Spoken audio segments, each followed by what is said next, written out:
Perkenalkan, nama saya Juwita Uno dari kelompok 5 kelas 11 MIPA 1. Saya sebagai ketua kelompok 5. Semua, perkenalkan nama saya Natasha Lasaru. Saya sebagai anggota kelompok 5 yang diketuai oleh teman saya yaitu Juwita Uno. Perkenalkan, nama saya Febrianita Kapente dari kelompok 5 yang diketuai oleh Juwita Uno. Perkenalkan, nama saya Christian Muwor, anggota dari kelompok 5.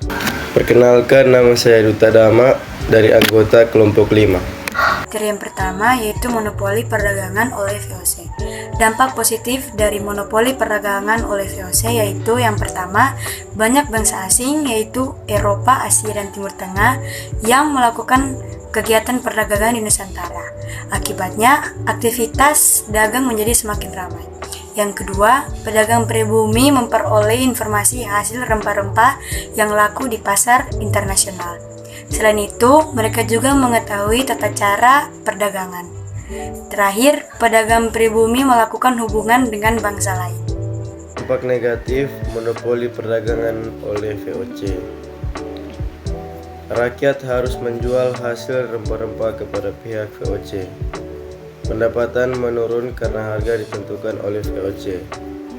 Menurunnya jumlah penduduk disebabkan karena pembantaian massal, penderitaan fisik atau kelelahan karena bekerja terlalu keras. Produksi padam menurun karena tanaman ini tidak laku di pasaran internasional. Sebab lainnya karena gagal panen. Dampak lainnya menjadi rakyat kelaparan dan kematian. Kerja Rodi sendiri memiliki dampak positif dan dampak negatifnya. Pertama, dampak positif yaitu masyarakat lebih mengenal tanaman yang memiliki harga nilai yang tinggi jika dieksplor, dan masyarakat Indonesia mengenal sistem bekerja pada perkebunan. Dampak negatifnya, banyak sekali korban meninggal dunia dalam kerja Rodi, dan para pekerja mendapatkan perilaku yang kasar dan di luar peri kemanusiaan. Kebijakan yang ketiga yaitu sewa tanah.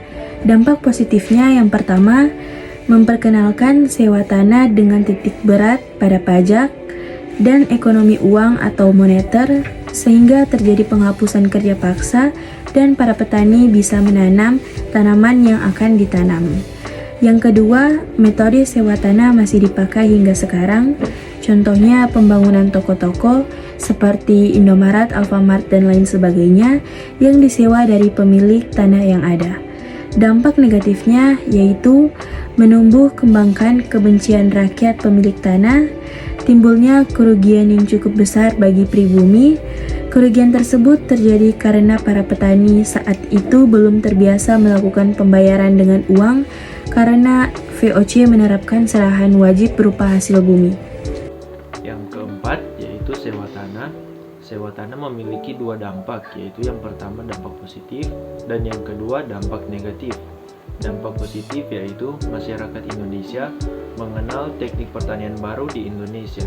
Dampak negatifnya yaitu masyarakat Indonesia mengalami penderitaan yang cukup panjang karena harus bekerja keras untuk memenuhi target tanam paksa.